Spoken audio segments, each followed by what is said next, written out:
Yes, Chef! With Ryan.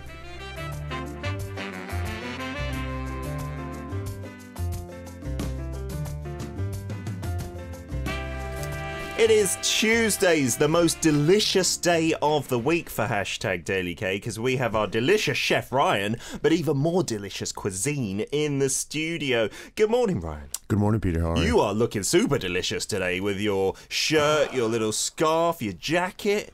You got a job interview? Well, you're proposing to somebody? Actually, no, not at all. Well, you should. Just do it. Okay, I'm sure whoever you meet on the street today, Ryan, would say yes. I would.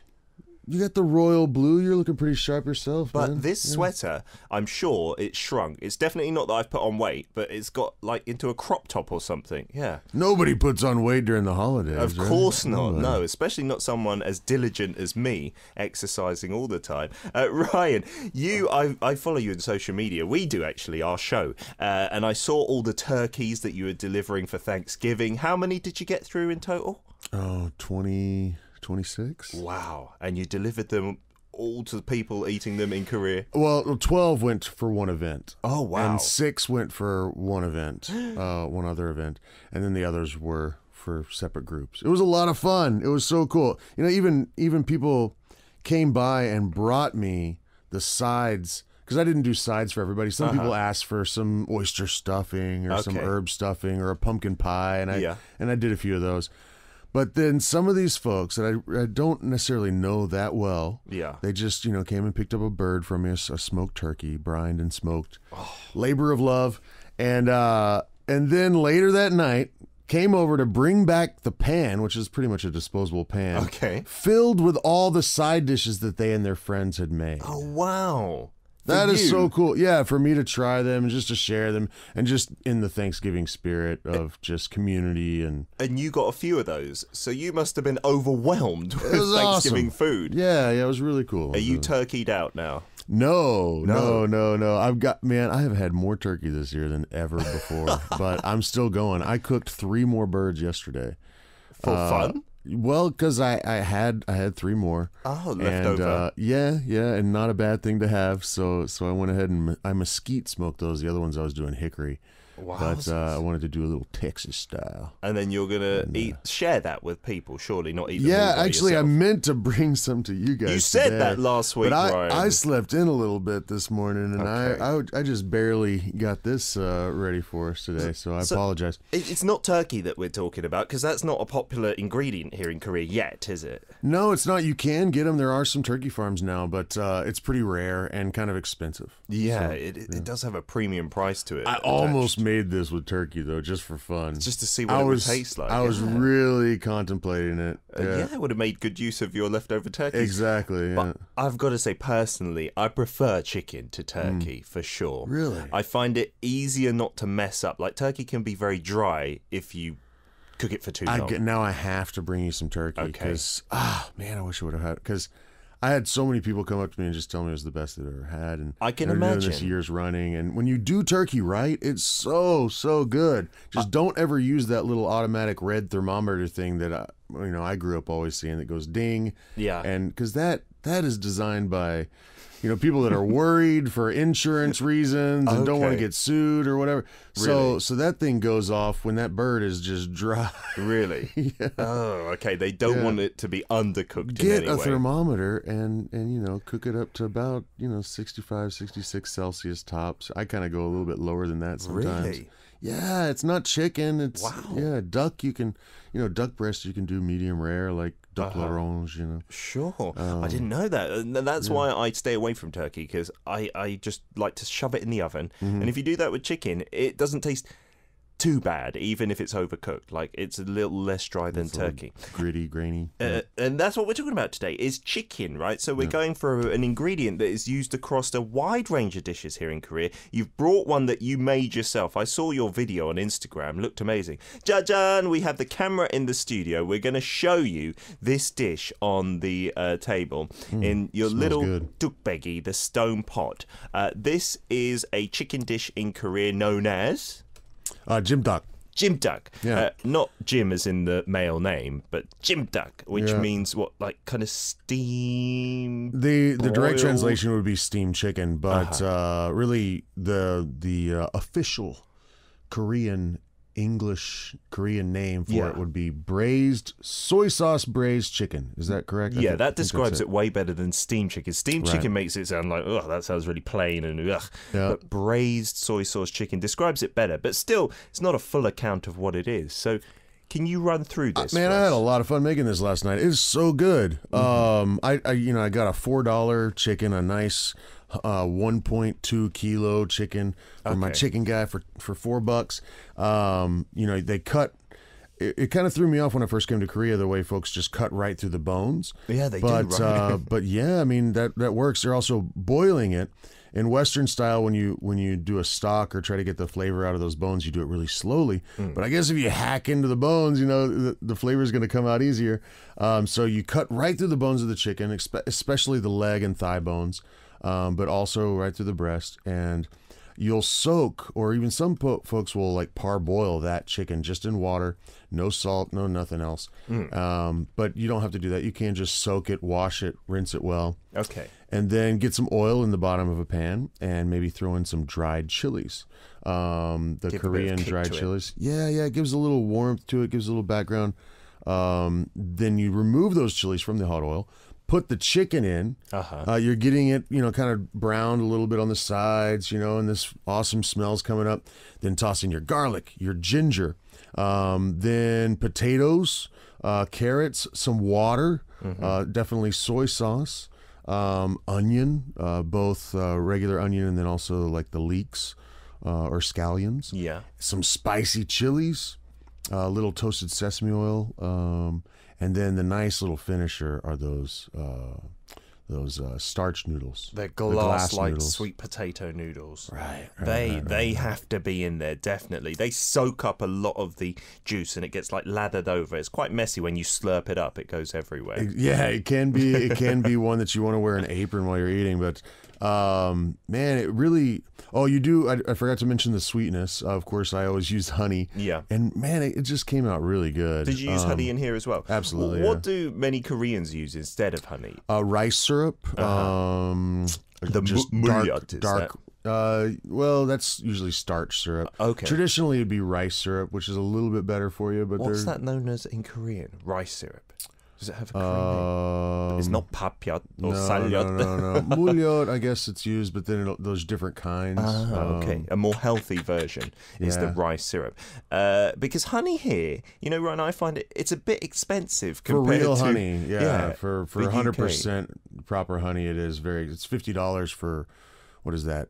2 kilograms or 1 kilogram? Yeah. Whereas in the UK, it would be like maybe a third of the price. I know. Yeah, so I only eat honey when my mum comes over and brings it with her in her case. So I use the bouillon. It still tastes okay as well if you use just regular sweeteners available here in Korea. Yeah. I guess I'm a little bit pretentious when it comes to sweeteners. I just kind of like to try to use natural things that are a little bit healthier for you. Are we going to dig in then? Man, I really want to try this. Okay, you give it a try first. I had some already, actually.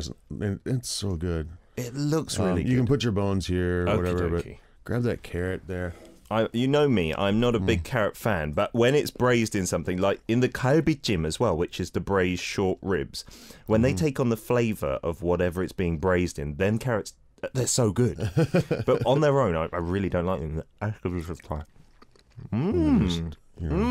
Oh, delicious. It really just takes on the flavour of the sauce there. Yeah. And you can see using my fingers here, but no, it's fine. It's a mini little leg, isn't it? And another thing about Korean ingredients, which is quite different, is that the chickens here are much smaller than in the UK as well. So that's why you can often have the samgyetang, just one little chicken in a bowl and eat it. If you're trying this out for many people, you probably need more than one chicken. Oh, look at these noodles as well, these starch noodles. Are you enjoying that, Ryan? Have you had breakfast? No. Do you eat the cartilage and stuff? Really? Even when I was a 2-year-old, I'd chew the seriously. Apparently, that's what my folks say. Do you enjoy eating it? I don't like that texture. Like it's a gristly kind of hard. Man. Yeah. Don't waste it. Just eat it. Okay. And here's the glass noodles as well, which take on the flavour of the stock. It almost tastes like a gravy kind of flavor. All right, I have a confession to make. Okay. All right. Instead of throwing water in here, Uh-huh. I've got so much amazing turkey stock. Oh, that is it, isn't it? For sure. I cheated. Yeah, I had to play. It's less sweet than you get from the versions with like mullet, and it has that deeper flavour. It's still got the kick as well. And the famous place for this is Andong, isn't it? Andong Jimdak. It is. I've been there and tried it. They have like an alley there in one of the markets. It's so good. I mean, the places are really old and not very nicely decorated, but the food you get on the table. I think it's important to mention that this dish is actually really kind of highly prized. I mean, if you look through things that are, available for delivery to your home, of course there's fried chicken, there's pizza, but this is always in those books as well, and it's not cheap. No. Even though it's pretty inexpensive to create this. There's no real expensive ingredients going in. There's maybe a little time consuming. No? Yeah, well, not really. Not really. Like, it just looks intimidating to make from the point of view of an amateur. I think it just has an elevated status in people's minds as to the dish itself, the andong thing, the traditional part of it. I mean, and when you get really proper soy sauce and a nice sweetener and just good ingredients, this is a really, really nice dish. It's so delicious, Ryan. Seriously, it's easy to eat, right? Amazing. The thing about the ones they sell in restaurants, sometimes a lot of restaurants go for really stimulating flavors, so a lot will make it very spicy. Have you tried the really spicy version? So I think for visitors to Korea who are not good with spice, it can be a bit of a shock because it's not often described as a spicy chicken stew. Like you said, a soy sauce braised chicken. And people get shocked. They're like, this is way too spicy for me. So I had it one time. You can also get it after, like, you come out of the club or the bar late at night. Right. It's a dish that you can share. And my friends were just coughing the whole time they were eating this. They had to have the pineapple juice with it to cool them down. You can get it with a big bowl of rice, which helps as well. But if you're cooking this at home, you can control the spice. Like, this is perfect, I think, for anyone. I just put 2 choyangochu in here, and I cheated. I used a little bit of a Mexican dried chili that I thought really worked well with it. It's similar to the Korean. It does taste different to any jimdak that I've had before. You don't often put turkey stock That's in there, definitely do the you? turkey stock. But I had my turkey stock going right next to making this last night, and I was like, I'm not putting water in here. I got this great turkey stock. It's going in. So we've just talked about jimdak so far. We'll maybe try and approach a few other Korean chicken dishes just quickly in the second half of Yes Chef. We've got loads of recipes to get through, so we've got a lot of time to do this. Maybe we can extend Yes Chef today. Let's play some Chang Jae-in. This one is karamang. We're back for part 2 of Yes Chef. So many messages to get through. So many what's in your fridges to get through. Yeah. Let's just run through a lot of these messages here that we've got in response to the first half. 21 Crush from the US says, in some states like Maryland, for instance, they have famous Korean chicken restaurants, one called Bonchon in some locations, and I think a few other states as well. I like fried chicken more than rotisserie chicken because of the texture, the flavour and the taste. I like the crunch more than a smooth leather-like chicken. I can eat fried chicken for days, even though rotisserie chicken is healthier. Rotisserie chicken, they have the version here, right? Like, what do they call it? The cheonggigui? Right. Sometimes you can get 3 for $12 off the back of a truck. Off the back of a weird little truck that just has chickens spinning round on it. And he'll just park by the side of the road. They can taste really good, can't they? Just Absolutely. When I lived in Mexico, we used to always get rotisserie chicken, and you eat the chicken, and then you got the bones. You make a soup with that. I mean, you get 2 or 3 meals out of one bird. So. It's amazing, isn't it? Never waste the bones to make a great stock, right? It's a good base for anything like this as well that we're eating today, the jimdak, the braised chicken. Gordon from the US says, what's up, Peter? I'd like to thank you for the gift you sent me. I'm very touched. I received it last week. Also, for chicken dishes, I was born in Hawaii, and we ate something called ono sesame chicken. Ono meaning deep fried battered chicken. The batter is made from flour, marinated in soy sauce, red pepper, sugar and sesame seed oil after it is done cooking. Heard of it? It's fantastic. That does sound really great. Yeah, I love fried chicken. I've not tried that one, but that sounds really good. Are you a fan of fried chicken like the chimek style here with the beer? Yes. There are a few franchises or chains that just really do a great job.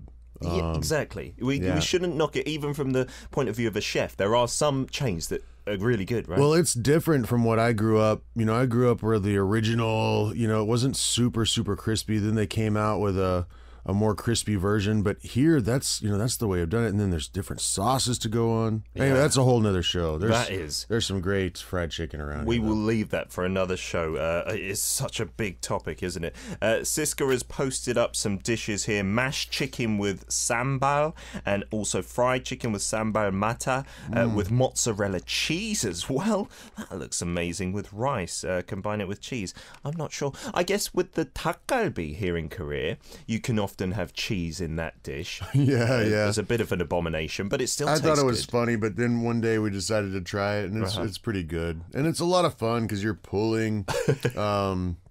Dak-galbi is like a stir fry with cabbage, the carrots, tons of chicken thighs. They don't usually put any of the breast in there because it'd be too dry. Yeah, they're good like that. Yeah, and then you can stir fry this in red pepper paste. And then you take these lettuce wraps and stuff them in there, and it's really nice. It's a little spicy, but nice and warming. Yeah, and they usually cook it right in front of you. You can add things like some noodles, some sweet potato slices, sometimes some duck as well, some rice cake is in there. Yeah, the ramen is in there in the spicy sauce. That 닭갈비, it's famous in Chuncheon province, which is a couple of hours away from Seoul. I've also had it there. It does just seem to have an extra little something if you go to the place where it's famous. I love it up there. Yeah. And they put a lot of the perilla leaves in. Yeah. And that's one of my favorite things on that. Yeah, I asked for it without that. You don't like that. And then they'll often fry the rice in the pan with all like the sauce that's left over there. That tastes so good. That is one of my favorite chicken dishes. It's actually more common than this dish. But this one is kind of elevated somehow still. Yeah, and very unusual, I think, for foreigners to see. Annie from Singapore says, the jimtak looks nice. It's making my mouth water. I love gravy as well. I can eat one big bowl of rice with gravy. Here there is a similar dish called sesame oil chicken, cooked with sesame oil and ginger. Some people add a little wine to it as well. I love the aroma of sesame oil. Oh, yeah, I love a good chicken stew, that you cook over in a big pot for hours, and it doesn't really matter how long you cook it for, with some wine in it as well. It just adds white some wine. depth, doesn't it? So good. Thank you for all of these messages. So we talked about the 닭갈비 as well. In terms of any other Korean dishes, is there anything you wanted to mention? For chicken, 닭도리탕. Oh, 닭도리탕. Yeah. It's kind of spicy, but it's really similar to this, actually. Yeah, it's still got that kind of soupiness to it, but a spicier, red... more chili flakes, version. That also has the potatoes in it, which taste great. It does. Potatoes and carrots as well, often. And the chicken's cut up in a similar way. I've seen some even with the starch noodles, too, or the glass noodles. Oh, inside the 닭도리탕? Sometimes, Yeah, and then the big bowl of rice to go alongside it. That is delicious. There's so many chicken ones. We focused in on the jimtak. Give this a try, because it's pretty good, and the spiciness you can dictate. It's actually really, really easy, because it's, so many Korean dishes are one-dish meals. So that's easy to clean up after. It's easy to put together. And yeah, check it out.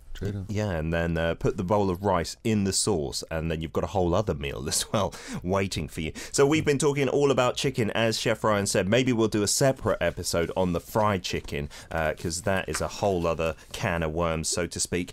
You're watching us here on YouTube on Yes Chef, which is on #DailyK, a program on Arirang Radio that airs every single day from 9 to 11 a.m. If you're listening on the radio and you want to check this out again, it will be uploaded to YouTube in a couple of days' time. Just search out #DailyK and Yes Chef. Ryan, you've got a lot to get through, lots of queries. We're really making the most of you here today. Yeah, this is pretty cool. It looks like a lot of folks are curious as to what to do for the holidays. Everybody's getting together and they've got to cook together for groups of people. What's your favorite thing to do in the holiday season? What do you do with your family? We keep it quite standard, meat, roast dinner. Roast beef or roast pork? In our house, we go for roast ham. Okay. So like a gammon kind of thing, which is quite salty. Right. And we always have lamb as well. That's one of our favorite meats. We have at least two every time. Yeah.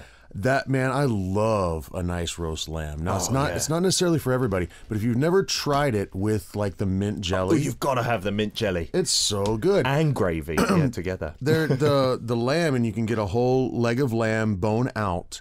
And that's probably the easiest one to roast. Yeah. There's enough fat there that you don't have to worry. I mean, you were mentioning about turkey. It's easy to dry it out, right? Yeah. Chicken, it's easy. There's enough fat in that leg that you don't really have to worry about overcooking it. Absolutely. And you know, if you have it with the bone in, like the bottom part, there's this really soft, like tender, juicy part. You know. Me and my father used to fight over that every Sunday. What is that? It's amazing. Right next to the bone. Yeah, it's just a muscle less used, more fat right there. Yeah. So tasty. Oh, that's cool. Yeah. Definitely a roast leg of lamb is amazing. Without the bone, it's a little easier to manage. But with the bone, you'll have more flavor, more moisture. So if you want to try it that way, that works too. What I would normally do is, and this is the same thing my dad would do with a roast beef on just about every Sunday growing up, and you just get a little bit of maybe carrots, onions, potatoes, a little braising liquid. You need to have some kind of a marinade on it that you've had overnight on it, but then put that into the big like casserole dish or whatever you're going to use to roast it in, and keep it covered for hours, depending on the size of the meat, but usually like 2, maybe 3 hours, and then just for the last bit, uncover it and make sure it gets a nice color on top.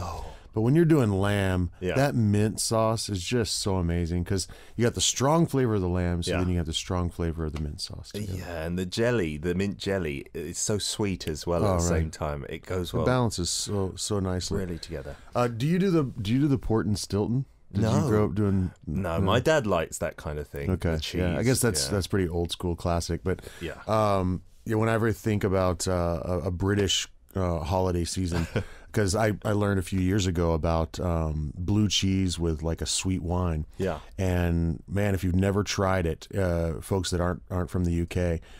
Because I never knew about this. I always thought sweet wine was garbage, but a really nice, a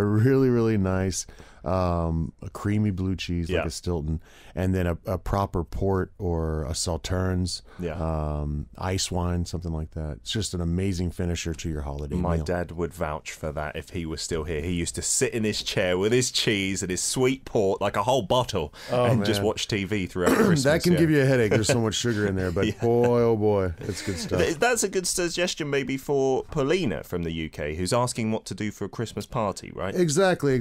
Paulina, I see that you're looking for folks, you want to feed about 16 or 17 people on the 16th, close to Christmas. These are so much fun. You got to get everybody involved, make it a community kind of thing, see what everybody wants. But definitely the roast lamb. I've been doing so many turkeys. They've become so... I just want everybody to think out there that turkey's easy. You got to brine it though to make it nice, right? Absolutely, absolutely, and you can just mix your water and sugar and salt, and taste that, and you want it to be a little bit sweeter and a little bit saltier than you want your bird to be, just a tad. Okay. And then throw in other things like fresh garlic or chopped onions or apples or apple juice. You can really bay leaves, clove. You can really go any direction you want with it. There's a lot of brine recipes out there.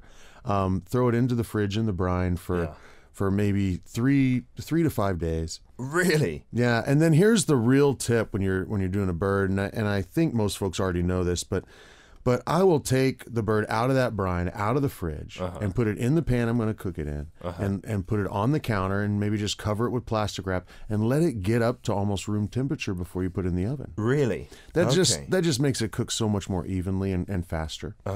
When the bird is at almost 0 degrees on the inside, it's just going to take so long for it to climb up there. But if you've got it at room temperature, even like a 3 or 4 kilo bird can be done in under 3 hours. Wow. Yeah, that's pretty super impressive. Juicy. Just have a thermometer around, pop that in there and double check right between the leg and thigh bone.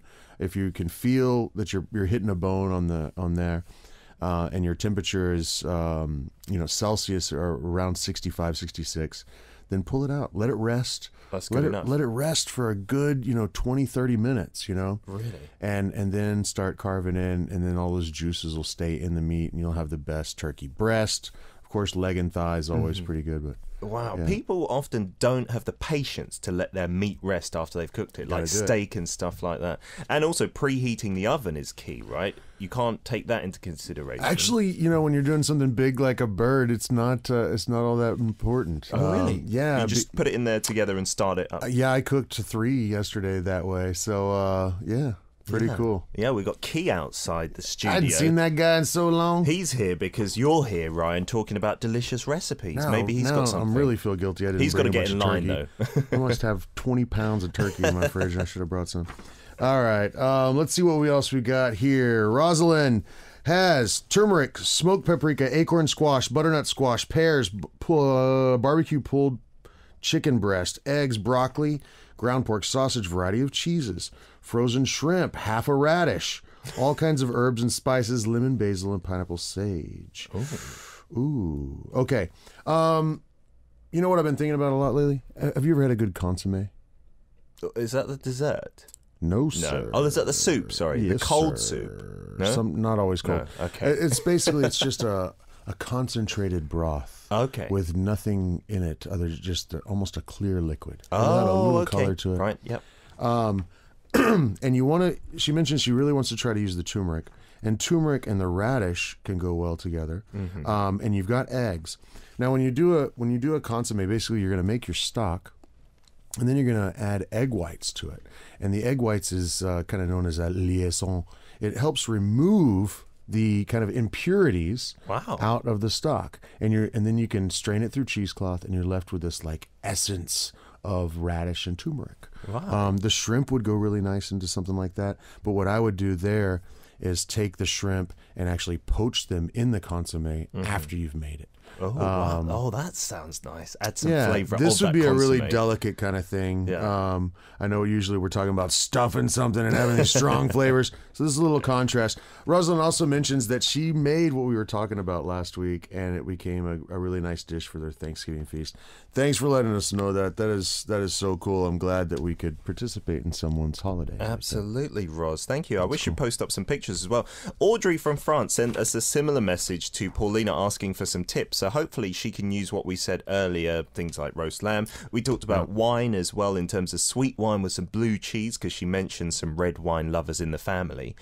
Maybe you might think that sweet wine is garbage, but as Ryan said, it goes really well together with those strong cheeses. Yeah, the port or the sauternes or ice wine, those kind of things are, it's amazing. Fantastic. So give that a try, Audrey, perhaps for Christmas, and give us a fridge later on. Can we get on to the frozen guna from Spain, Tasha? We haven't had her for a little while. All right. Okay. Let's see. In the fridge, milk. Milk, yogurt. Ooh, Greek. Okay. Cheese, mozzarella, tomatoes, eggs, chicken, fermented duck, and goose. Eggs, she's talking about. Okay, Wow. Okay. Fermented duck eggs. Interesting. All right. Egg whites, pre-marinated chicken, ginger, sweet potatoes, soy, soup veggies, carrot leek. Okay. Got your fruit. All right. And some spinach. Wow. All right. I didn't get a chance to look at this one earlier. Give me just a second here. Fermented duck eggs. Goose eggs. That is interesting. It's exotic, isn't it? Well, the chicken and the ginger is a good place to start. I guess it's on my brain because everybody was talking about the Southeast Asian ginger chicken soup.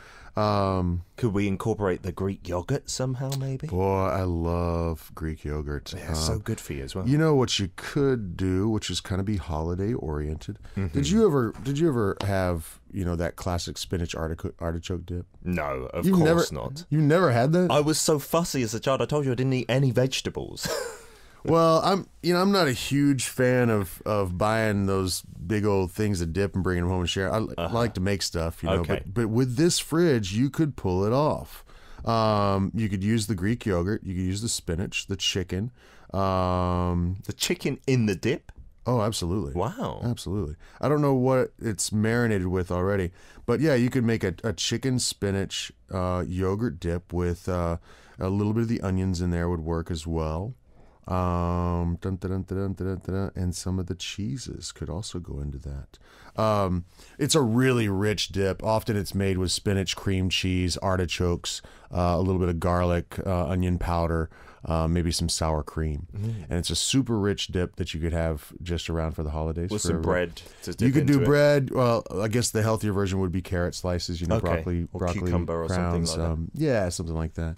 Nice. But that's something you could do with that fridge. I hope you like something like that. Yeah, give it a try, Tasha, And I and know, let us know. in Spain you've got to have plenty of artichokes around too. So. Nice. We're running out of time, but I want to get to maybe someone who's staying up for this as well. Marine from Portugal. She asked you a question, Ryan. Yes.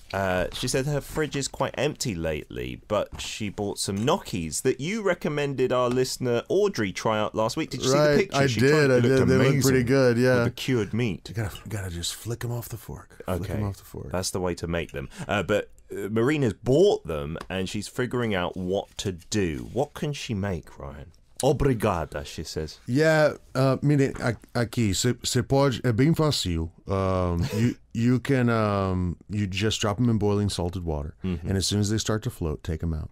And then have a little butter and maybe your favorite herbs going in a pan. Maybe a little garlic in there too. Take them, shake a little bit of that excess water off of them after they're coming out of the boiling water, and then throw them right into the pan with the butter, and just get them to kind of golden brown on all the edges. Yeah. It also kind of crisps up the edges, and then the inside is nice and soft because it's like a potato dumpling. Oh, that's a nice contrast. There and you as go. simple as that. You can just eat it like that. Just like that. That's the most classic, simple way to do it. There you go, Marine. No wonder, no need to stress over something complicated, right? If you've got them in the fridge. Ryan, thank you so much for your wealth of knowledge today, for your delicious jimtak or braised soy sauce chicken, which was on point, really. Yeah, you ate more than you usually do. I know. Yeah, it must have been pretty good. I did want to eat some potatoes, but you ate them all. Thank you for that. Sorry about that, buddy. It's all right. We'll see you again next week, okay? Yeah. Hopefully with some leftover turkey if you still got it. Yeah, Leave it in the freezer or something. I don't know. like freezing those. Yeah, I'm sorry. Excuses. We'll see you then. Here's some Ihai. It's over. Sweetie da da.